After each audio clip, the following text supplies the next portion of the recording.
Graças e paz, irmãos. Amém.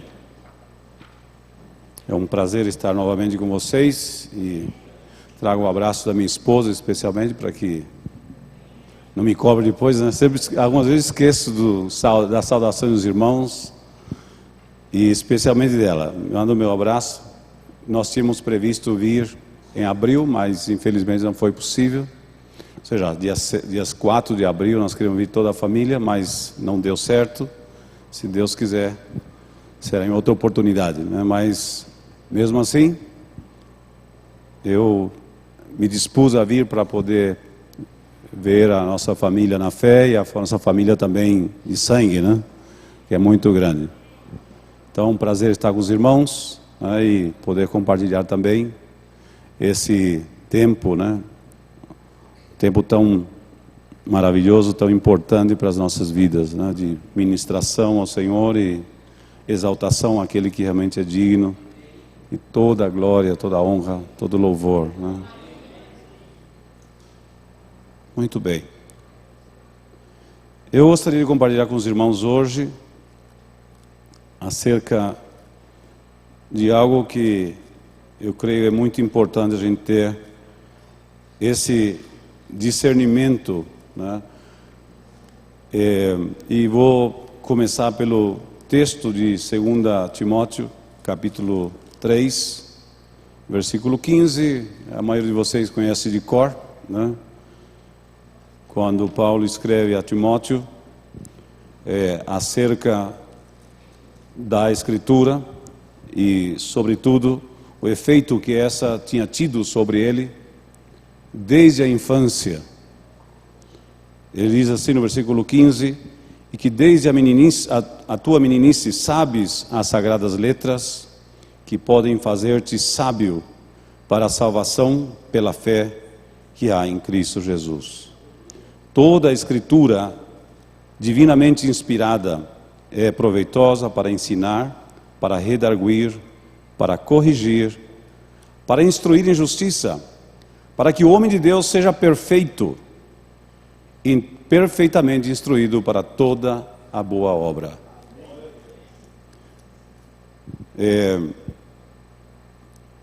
Vale a pena dizer algumas coisas sobre isso, né?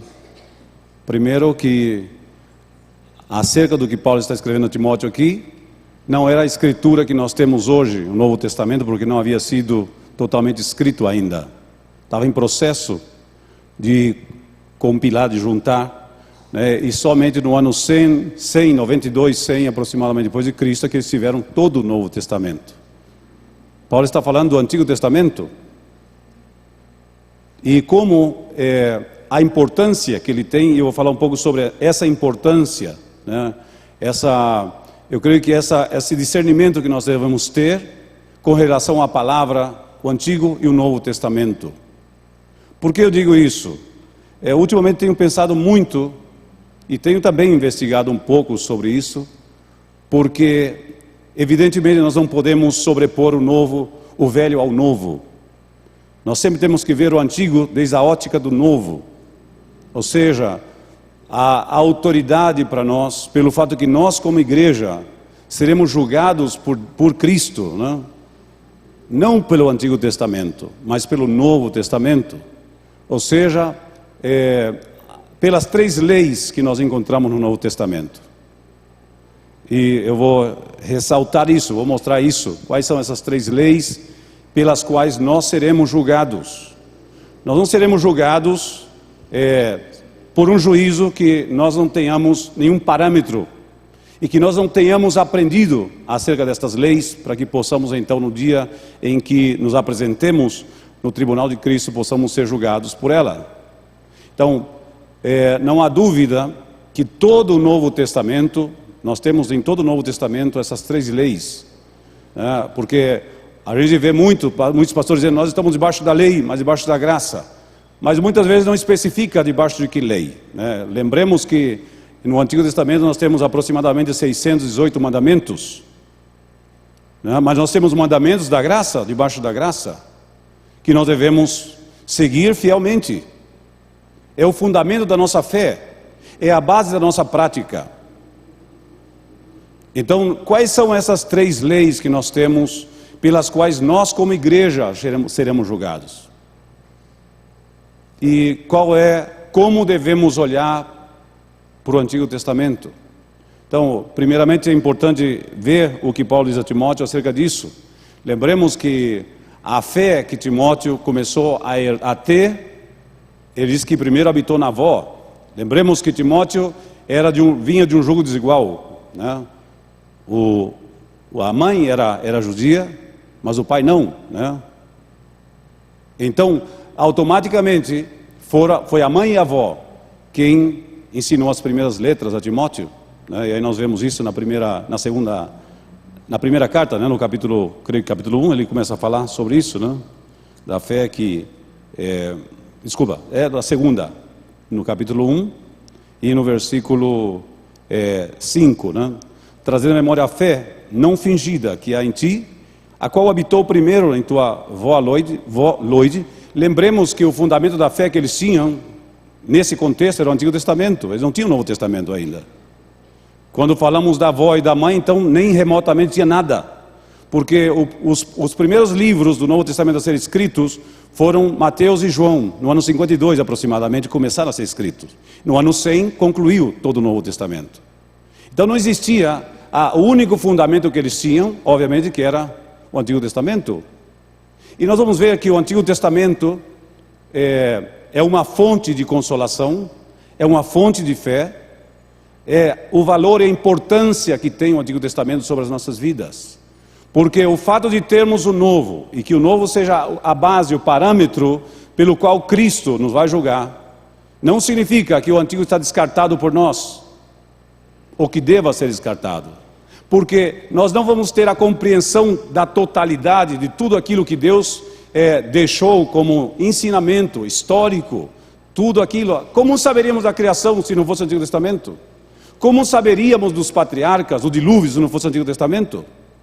Como saberíamos de tudo aquilo da lei? Eu sempre, quando eu comecei a ler o Antigo Testamento, né, depois de estar bem consolidado no Novo, porque eu sempre digo isso, você nunca pode ir no Antigo Testamento primeiro, você tem que ir no Novo, tem que dominar o Novo Testamento, pelo menos 5, 6 vezes ler o Novo Testamento, está ali alimentado com as palavras, com a sã doutrina do Evangelho, que é a nata e o creme, né, para a igreja, que é a vida para a igreja, são as palavras pelas quais nós seremos julgados.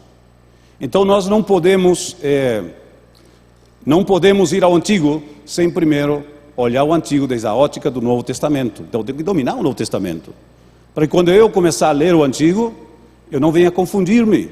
Lei com graça, sobrepor a lei à graça. Porque é muito engraçado, há pessoas que quando convém, eles usam a lei como parâmetro para impor certas coisas. Quando não convém, usa a graça. Como é então? É a lei ou é a graça? Qual é a que deve prevalecer sobre nós como regra de fé e prática? Então isso é muito importante que a gente tenha como um parâmetro seguro, e que nós não venhamos a menosprezar o Antigo pelo fato de tudo aquilo que a graça nos proporciona. Nós não saberíamos nada dos patriarcas quase, e aí Hebreus 11 toma todo o capítulo 11 para expor desde Gênesis e Apocalipse até os tempos dos juízes, até praticamente Malaquias, né? Os profetas, e os colocam como exemplo de fé. Tiago diz, tomai o exemplo dos profetas para ter paciência. Então há frutos que você obtém pelo fato de conhecer a história de Jó, por exemplo, se não conhecíamos, se fosse dispensável o Antigo Testamento. Como saberíamos, né, acerca da paciência de Jó, da história de Jó, que te comove, que te enche, que te incentiva realmente a crer em um Deus que pode todas as coisas, o Deus que, né, aí você começa a ver, né, os 10 sinais, né, lá no Egito, os grandes milagres para tirar o povo do Egito, todo o caminho no deserto, né? Então quando eu comecei a ler o Antigo Testamento, confesso que eu não me agradava muito, porque como que não me alimentava, né? Eu sentia falta. Então o que eu fazia? Lia o Antigo e o Novo ao mesmo tempo, porque me fazia falta. Mas um dia, lendo Levíticos, eu fiquei impressionado, e comecei a comover-me, chorar e dizer: Deus, quantos sacrifícios, quantos ritos tiraste de cima de nós por causa do sangue de Cristo. E comecei a ver, a comparar a glória de Cristo com tudo aquilo que eles tinham que fazer, todos os rituais, todo aquele processo difícil de cumprir, que até mesmo o apóstolo Pedro, ou seja, Tiago, lá no capítulo 15 de Atos, quando se reúne o concílio da igreja para poder decidir com relação aos gentios e o que fazer pela imposição, porque os judeus, cristãos querem impor a lei sobre os gentios, e obrigá-los a circuncidar igual à lei de Moisés. Então eles têm aquela... E Tiago diz: nem nós, nem nossos pais podemos cumprir esses rituais tão pesados da lei. E por que vamos impor sobre os gentios essas coisas? E aí deixa as coisas necessárias, que foram dadas pelos apóstolos e também pelo Espírito Santo, Eles pareceu-nos bem a nós e também ao Espírito Santo, o Espírito Santo e a nós, não impor nenhuma carga mais do que essas que são necessárias. E aí começa a falar dos tipos de imposições que está sobre a igreja, acerca das coisas sacrificadas aos ídolos, a prostituição, que a palavra prostituição abarca todo tipo de perversão sexual, são 10 práticas sexuais ilícitas, do sangue. Só ele ratificou aquilo que era antes da lei, na lei e depois da lei, e não comer sangue, porque você estaria comendo, é como que Deus diz: você já come a carne do animal, é preciso comer a vida dele, porque a vida dele está no sangue, é dispensável isso. E das coisas sufocadas, que é um parecido, matar o animal com sangue dentro para poder, igual está comendo sangue com a carne, Então, se essas coisas fizerem bem, vos irá. Então, essas coisas, não impor nenhuma carga, senão estas necessárias. Então, voltando aqui a esse raciocínio que nós devemos ter, o nosso grande problema é quando nós colocamos a lei por cima da graça. É quando nós começamos a entrar em confusão doutrinária.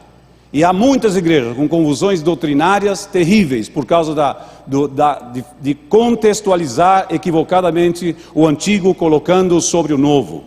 As coisas que convêm do antigo, coloca sobre o novo. Vamos ser bem sinceros. Os mandamentos dados por Malaquias com relação aos dízimos, como que é? Então, se isso é lei, por que se cobra os dízimos então? Se é lei. E há vários outros mandamentos assim, que muitas vezes, claro, quem olha para o Novo Testamento e olha desde a ótica do Novo, olha para o Velho, você entende, é a aplicação de um princípio, não é a aplicação de uma lei. Você no Novo começa a aplicar princípios, mas não leis, Então, muitas vezes nós pegamos o Antigo Testamento e tomamos aquilo que nos convém e queremos usar como regra para a igreja. Então, se tem que fazer ou não se tem que fazer, se faz tudo ou não se faz nada. Não é o que diz lá Paulo, Tiago também diz isso, que se você guardar toda a lei e se equivocar num mandamento, trazer um mandamento, você é transgressor de todos os 618 mandamentos. Ou você cumpre tudo, ou você não cumpre nada. Não tem como. Então, como que é isso? Muitas vezes a gente se pergunta, como é que funciona isso? Então, entendamos de forma clara, primeiro, por que princípios nós seremos julgados? Só pela doutrina de Paulo? Só pelos evangelhos de Cristo? Só os demais livros que foram escritos? Ou por todo o Novo Testamento? Lembremos que isso coloca um princípio, um fundamento de que toda a Escritura é inspirada, divinamente inspirada ou inspirada por Deus. Toda ela. Não é parcialmente. O Novo Testamento é inspirado, o Antigo não é inspirado. Tudo é inspirado. Agora, a pergunta é: o que está vigente para nós?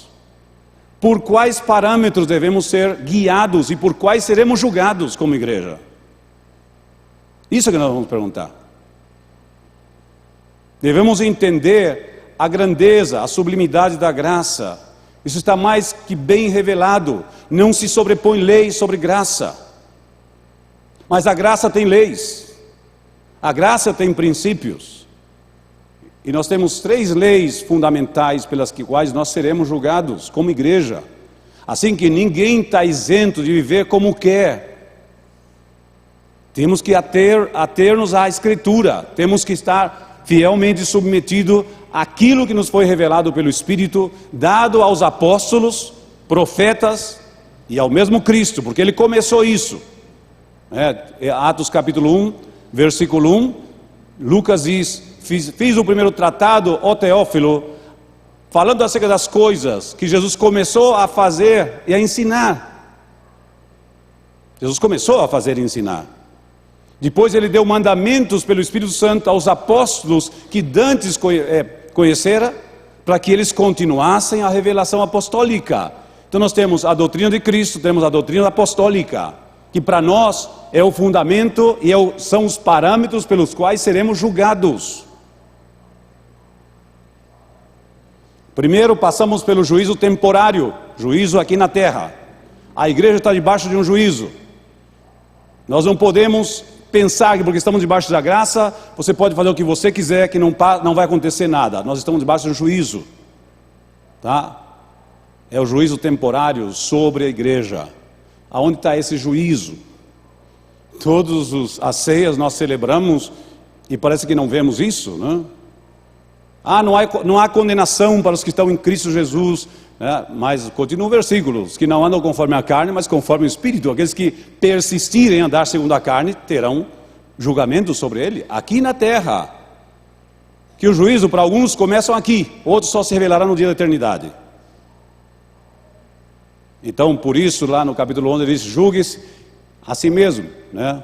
Cada um examine-se a si mesmo, e coma assim do pão e beba da copa, do cálice, porque o que come e bebe indignamente, come o quê?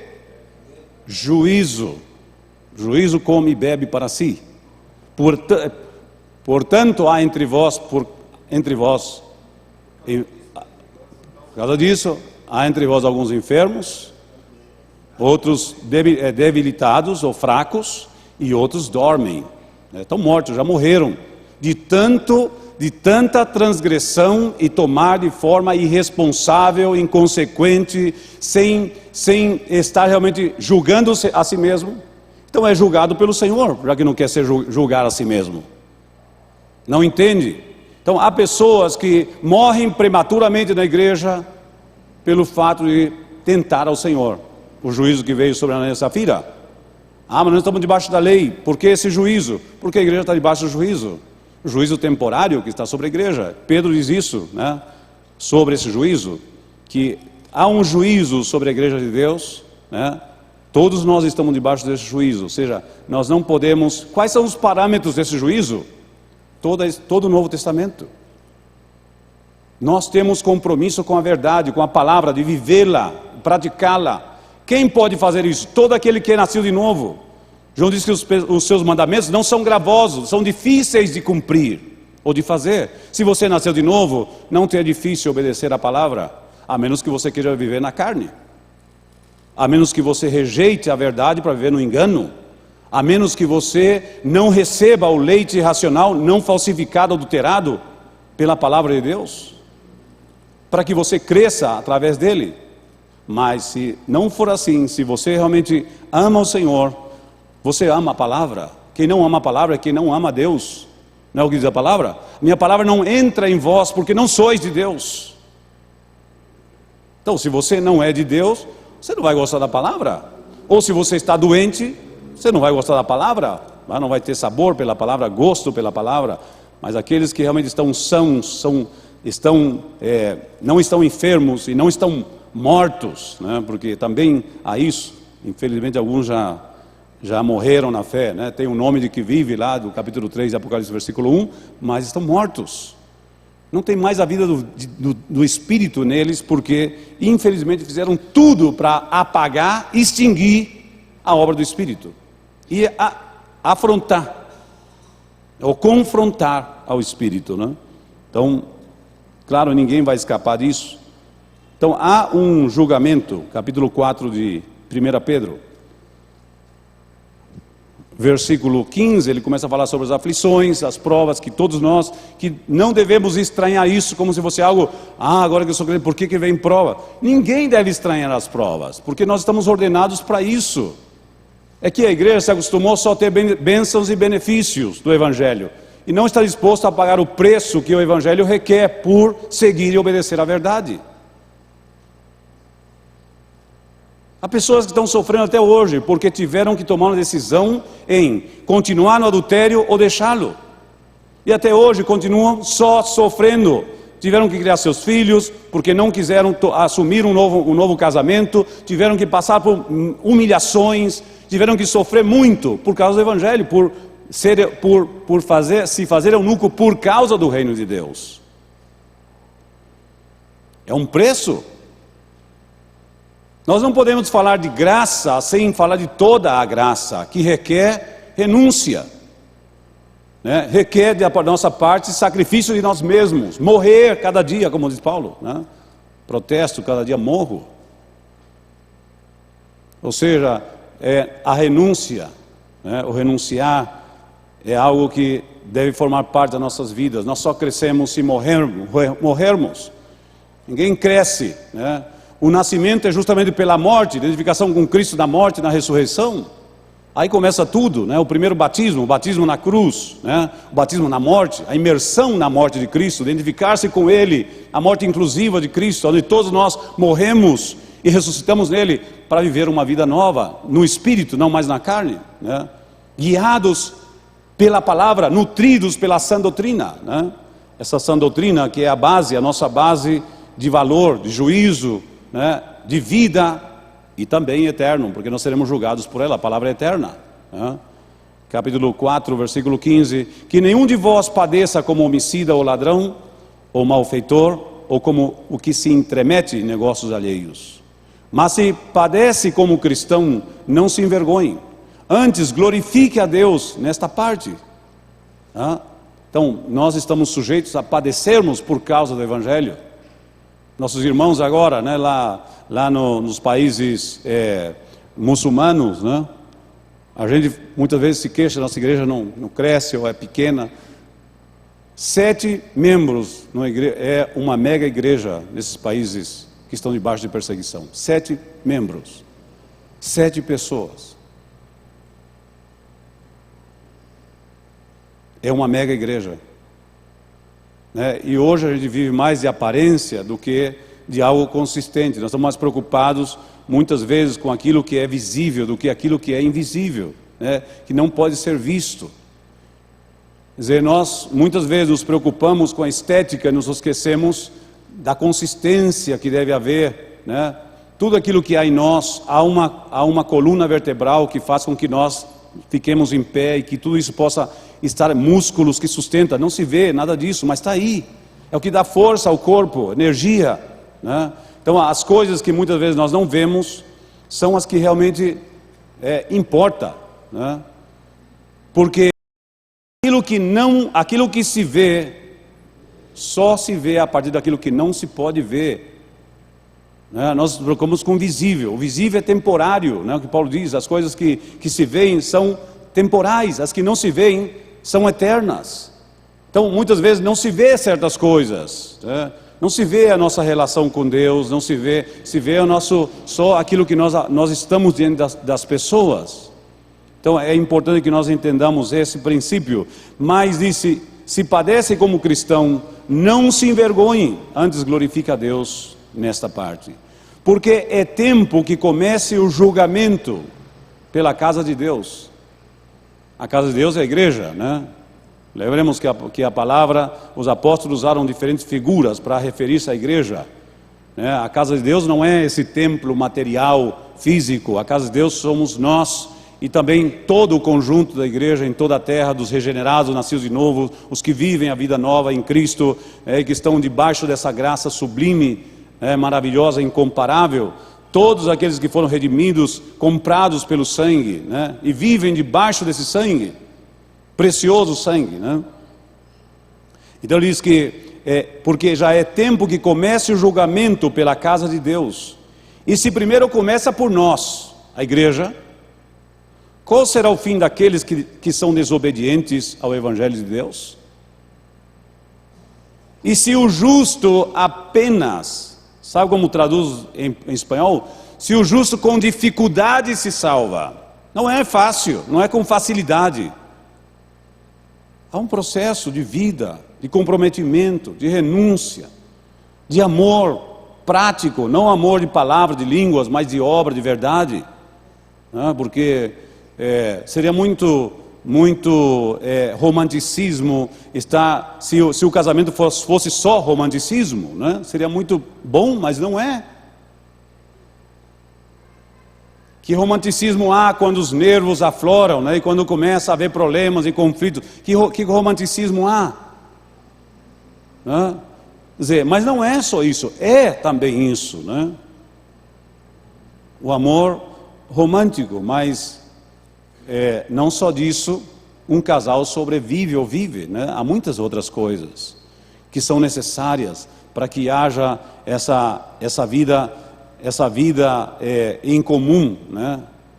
É necessário que haja comprometimento, né? É necessário que haja obras, é necessário que haja atenção, é necessário que haja cuidado, é necessário que haja muitos valores para que a coisa possa funcionar e para que realmente nós possamos desfrutar de uma relação.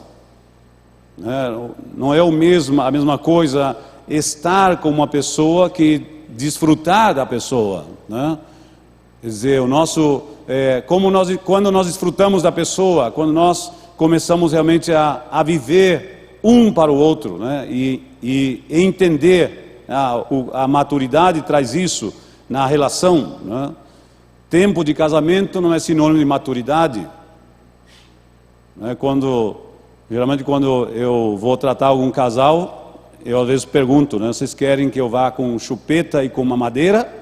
Eu vou tratar 2 crianças? Ou vou tratar 2 adultos que estão dispostos a mudar de atitude, mudar de vida, de assumir compromissos reais de mudança?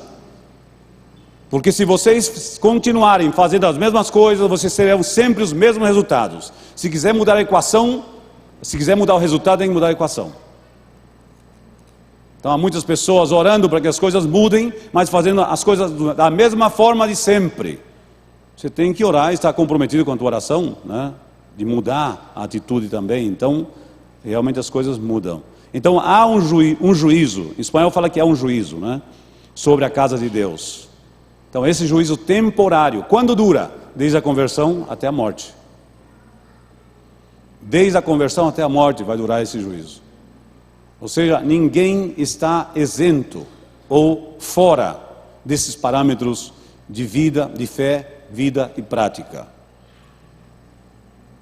E devemos entender isso. Então, se o justo apenas se salva, como se entende esse apenas? Com dificuldade, né? Com dificuldade. Se salva, diz, aonde aparecerá o ímpio e o pecador? No juízo do trono branco, para a condenação. Aí vão se apresentar aqueles que não se importaram, não obedecem o Evangelho de Jesus Cristo, não obedecem. 2 Tessalonicenses, vamos ver de onde vão se apresentar, né? Esses que não aceitam o juízo como igreja, de submeter aos parâmetros estabelecidos por Cristo e pelos apóstolos, pelo Espírito Santo, né, através dos apóstolos, para que nós vivêssemos e nos submetêssemos à vontade de Deus, através da palavra que nos tem sido revelada, nos tem sido dada. Então, aonde aparecerá o ímpio e o pecador? 2 Tessalonicenses capítulo 1.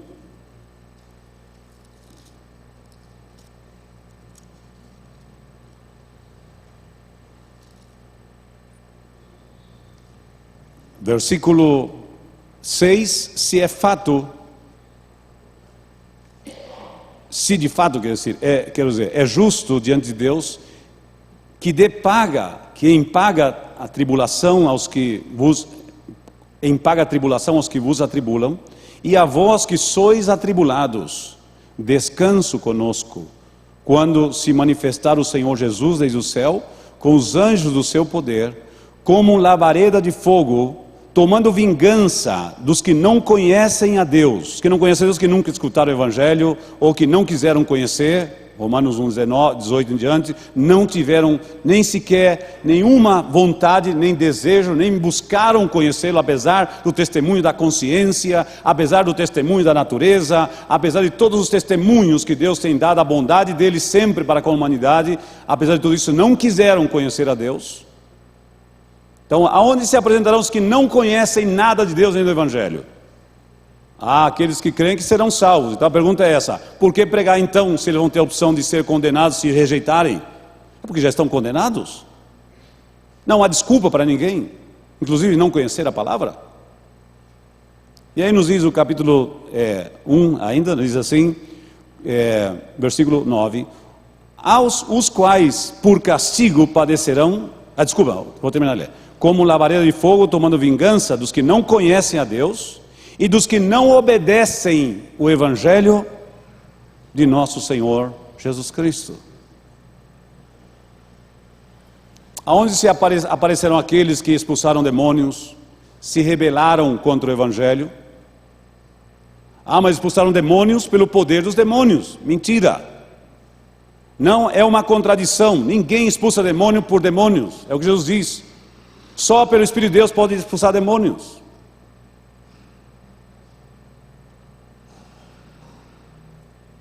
Milagres. Os demônios não fazem milagres reais, eles fazem milagres de engano. Profecia. O demônio não pode profetizar porque ele não sabe o que vai acontecer, ele não tem domínio do futuro. Só o Espírito Santo tem domínio do futuro. Em teu nome não fizemos isso? Apartai-vos de mim, vós que praticais a iniquidade. Não se submeteram à palavra, não tinham compromisso de obediência com a verdade, mas a obediência à iniquidade, à injustiça. Ou seja, nós temos um compromisso de obediência à palavra. A graça não é uma licença para que nós vivamos totalmente livres de qualquer princípio e, inclusive, sem cumprir, submeter-nos à palavra. Jesus é bem claro, em João 14, 21, aquele que tem os meus mandamentos e os guarda, esse é o que me ama. E o que me ama será amado pelo meu Pai, e eu o amarei e me manifestarei a ele. Depois ele diz no versículo 24, 23, aquele que não guarda, os que não guardam os seus mandamentos, é porque não o ama. Quem não guarda a palavra, não ama. Nosso amor por Deus não é uma emoção linda, um cântico, um louvor. Claro, isso é fruto, é consequência. Mas o amor verdadeiro por Deus se demonstra na prática, na obediência à verdade. Todos aqueles que são de Deus, as palavras de Deus guardam, praticam a palavra. Só não guarda a palavra aquele que não é de Deus, ou que escolheu viver na carne, apesar de conhecer o Espírito, o poder do Espírito e a graça, e experimentou a graça. Não pode haver, irmãos, é importante dizer isso, não pode haver apóstata da fé, se nunca tiveram a fé real, a verdadeira fé. Como você vai apostatar de uma fé que você nunca teve? Não existe isso. Não existe isso. Há um pastor conhecido nosso, lá no Paraguai, que chegou a essa conclusão, ensinando, inclusive um irmão que esteve conosco um bom tempo, se converteu conosco, foi nessa igreja, queria congregar lá. Ele falou: eu saí quando escutou o pastor dizer isso. Se a pessoa se desviou da fé, é porque ela nunca se converteu. Eu não sei de onde tira isso. Quer dizer, se está salvo, se se desvia é porque nunca foi salvo. Da onde a gente tira isso? Você pega toda a Escritura, Antigo, Novo Testamento, mais do que no Novo Testamento nós temos, né? Aqueles que apostataram da fé, aqueles que recaíram, né? Não são mais renovados para o conhecimento, que experimentaram a boa palavra, foram partícipes do Espírito. Então nós chegamos a uma doutrina onde o crente verdadeiro não pode cair da fé. Então, me expliquem, o pastor de Éfeso, no capítulo 3, que tinha o nome de que vivia, mas estava morto. Só pode morrer quem está vivo, espiritualmente. Ou não? Ou você pode morrer já estando morto. Não tem condições, né? É um raciocínio totalmente ilógico. Quer dizer, tens o nome que vive, mas estás morto, né? Busca ainda aqueles que podem ser recuperados, né? Então nós temos que, à luz do Evangelho, à luz de todo o Evangelho, né? Não uma parte do Evangelho, uma porção do Evangelho, porque hoje a maioria dos pastores escolhe uma parte do Evangelho, não todo o conselho de Deus. O que é todo o conselho de Deus? Todo o Novo Testamento é o conselho de Deus, não uma parte do Novo Testamento. Escolhe uma parte, nada mais, e o resto? A gente tem que olhar para o Novo Testamento com a visão panorâmica, tem que ver tudo, tem que considerar tudo. Eu tenho a minha preocupação de ensinar tudo o que eu puder aprender da palavra para ensinar o povo, não alguma coisa só. Eu vou procurar dar as diretrizes para que eu tenha a obrigação de ajudar meus irmãos a ser aperfeiçoados. O meu ministério é para isso. Não é para enrolar ninguém, não é para manter ninguém, é para levá-los a ir a algum lugar. Para isso eles têm que conhecer pelo menos a base do Evangelho, né? Lá estavam os hebreus, anos, 30, 40 anos, crianças. Por quê? Sempre na mesma coisa. Ninguém cresce aprendendo só matérias da primária.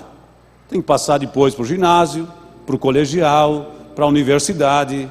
Mas não, a maioria dos crentes ficam lá no primário. Não terminaram nem o primário ainda.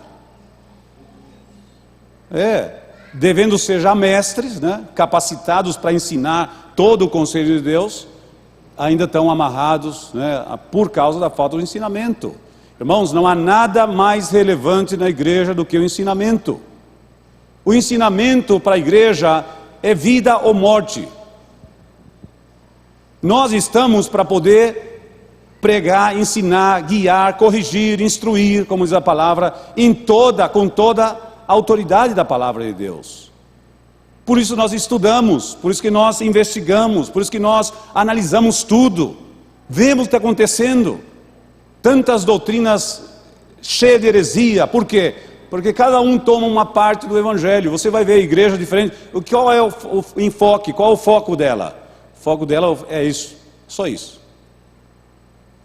Toda a Escritura é inspirada e é nossa obrigação examiná-la e ter, como os de Bereia, ter em nossas mãos e ver se aqueles que estão dizendo, falando, pregando, está aí dentro, ou se é coisa dele, ou se é coisa, né, emprestada, né? E qual é o propósito disso? É edificar a igreja? É levar a igreja a algum lugar, ou só entreter a igreja? A gente pode entreter vocês aqui anos e anos sem levar a nenhum lugar, né? Pessoas cada vez com menos compromisso, porque eu creio que o compromisso é uma das evidências de crescimento espiritual. Uma pessoa que cresce, ela se compromete com o reino, se compromete com a igreja, se compromete com os ministérios, se compromete, busca compromisso. Quem não busca compromisso é porque, infelizmente, está na infância. Você não pode dar nenhuma obrigação a crianças. Nós temos que procurar, né, ensinar todo o conselho de Deus. Esse é o nosso dever com o nosso chamado. É a nossa obrigação. Não fazemos mais do que a obrigação ensinar ao povo, exortar, mostrar, advertir. Não podemos ser pastores, como diz lá Ezequiel, né, que infelizmente não pastoreiam, né?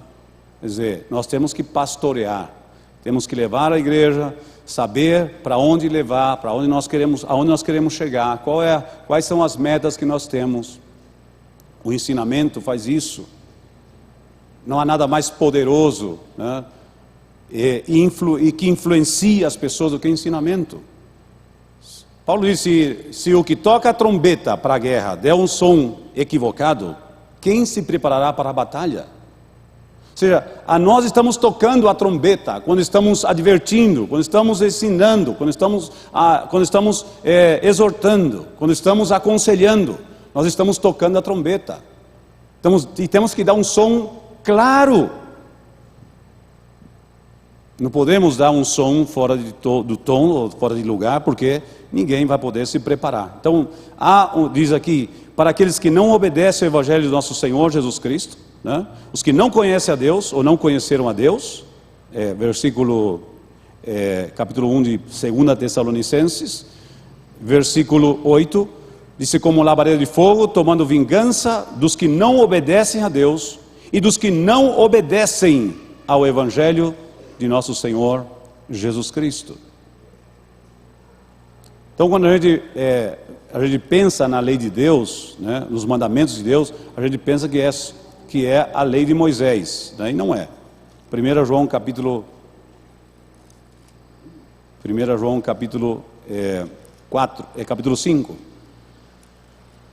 capítulo 5.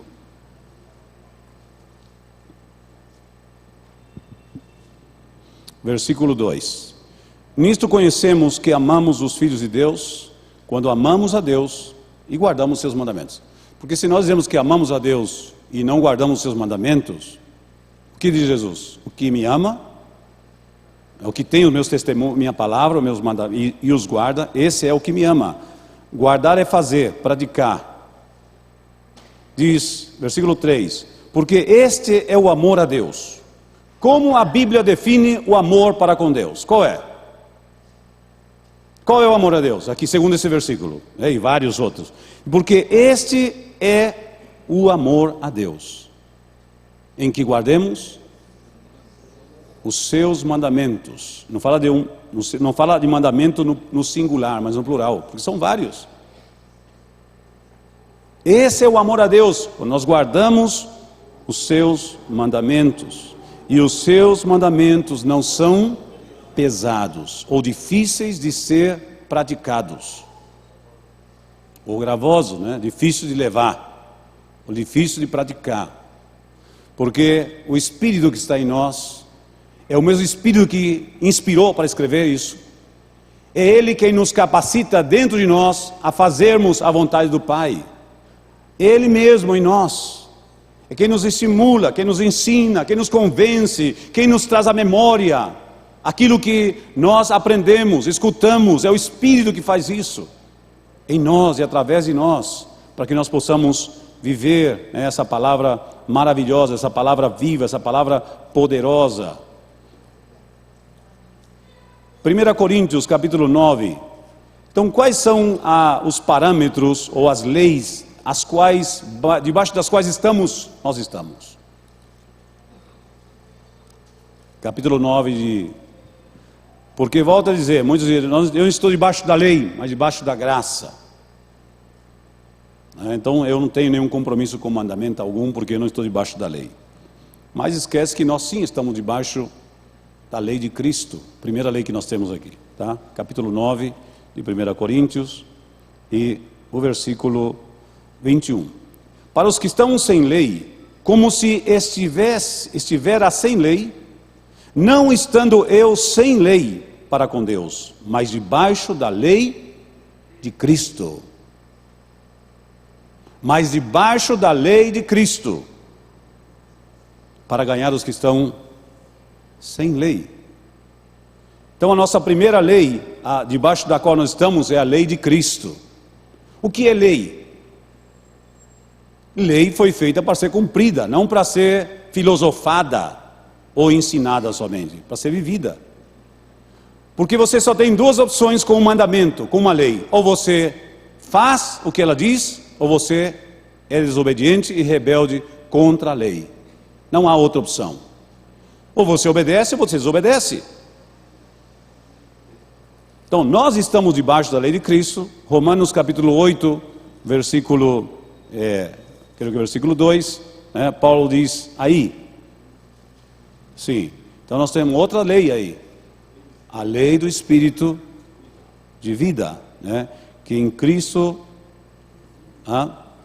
porque a lei do Espírito de vida em Cristo Jesus me livrou da lei, do pecado e da morte. Então nós estamos debaixo da lei do Espírito. Nós devemos submissão e obediência ao Espírito. Aquilo que o Espírito nos diz, nós devemos obedecer. E aí nós vamos lá em Hebreus, né? A exortação do capítulo 3 de Hebreus, aonde ele diz no versículo, se ouvirdes a voz do Espírito Santo, não endureçais os vossos corações. Dureza de coração não é um sentimento contrário àquilo que é espiritual. É rebelião, é desobediência deliberada.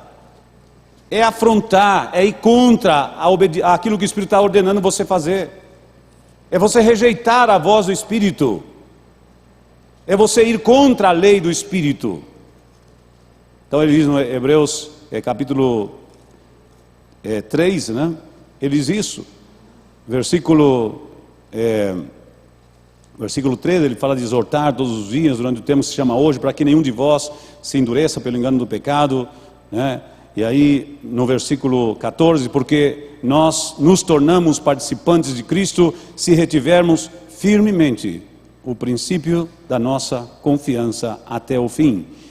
Enquanto se diz, hoje, se ouvirdes a sua voz, não endureçais o vosso coração como na provocação. Porque havendo alguns ouvido, o provocaram, né? A Bíblia dá o exemplo de Isaías, né? Que Deus procurava guiá-lo sempre como uma besta, né? Um animal selvagem no deserto pelo seu espírito, e eles se endureciam, pelo que o espírito veio a lutar contra eles, porque eles endureceram, eles foram rebeldes à voz do Espírito. E a outra lei está em Tiago, né? Capítulo 1:25.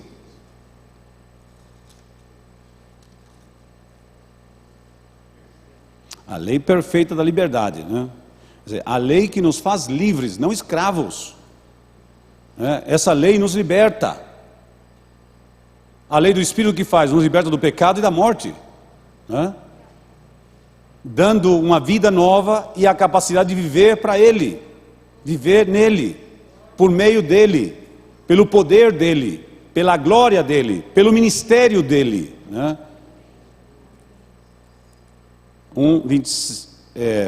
25, né? Aquele, porém, que atenta bem para a lei perfeita da liberdade, e nisso persevera, não sendo ouvinte esquecido, mas fazedor da obra, não como ouvinte esquecido, mas fazedor da obra, esse tal será bem-aventurado em seu feito. E isso, o contexto é ser praticantes, né? Não somente ouvintes. Fazer o que você ouve e lê, não somente, né, como alguns fazem, né? Agradecem, mas não fazem nada. Obrigado pela palavra, mas nunca obedecem, né?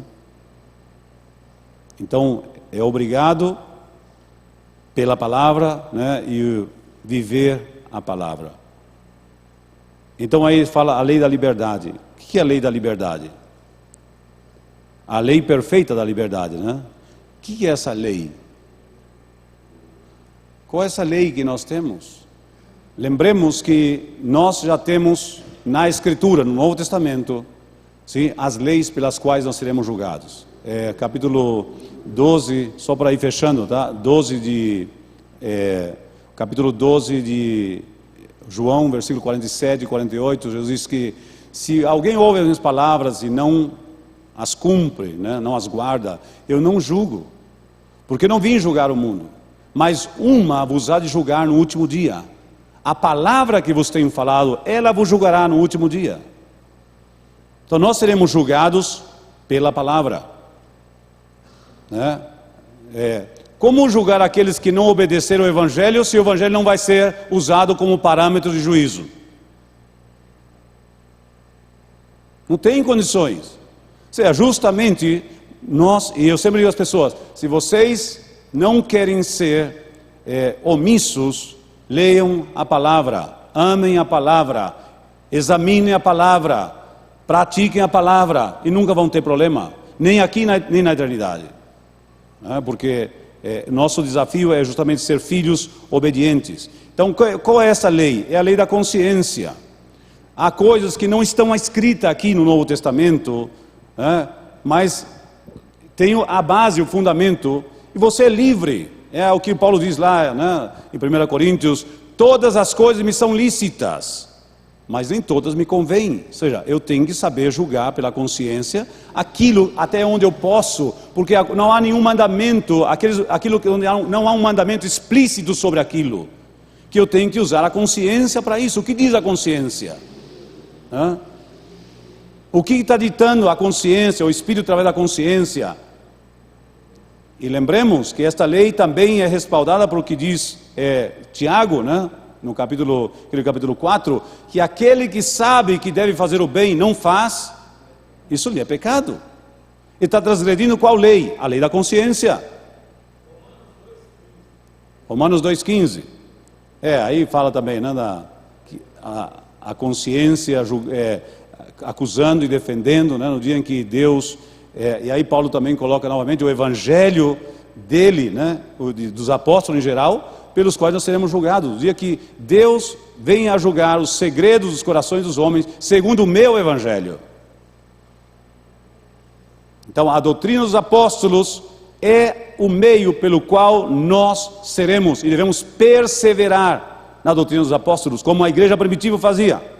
E perseverava na doutrina dos apóstolos, na comunhão, nas orações, no partir do pão, todos os dias. Perseverava na doutrina dos apóstolos. Por quê? Porque é o parâmetro pelo qual nós devemos viver em obediência, em prática. Não existe outra forma. E como é que eu sei que estou seguindo o Senhor fielmente? Se você segue a palavra, se você ama a palavra, se você obedece a palavra, pois é isso que você deve fazer. Como eu sei que estou agradando a Deus? Quando você faz aquilo que Deus manda em sua palavra. Então você pode viver na bênção, pode viver nessa liberdade que Deus te deu. Liberdade não deve ser confundida com libertinagem. O fato de que não haja nada escrito não significa que você não tenha compromisso com a verdade, com a justiça, com os princípios que são inclusive frutos do Espírito em nós, e que trabalha em nossa consciência. E que devemos fazer com amor, com dedicação, aquilo que diz a palavra de Deus, porque esse é o nosso compromisso. Graça e paz, irmãos. Até domingo, se Deus quiser.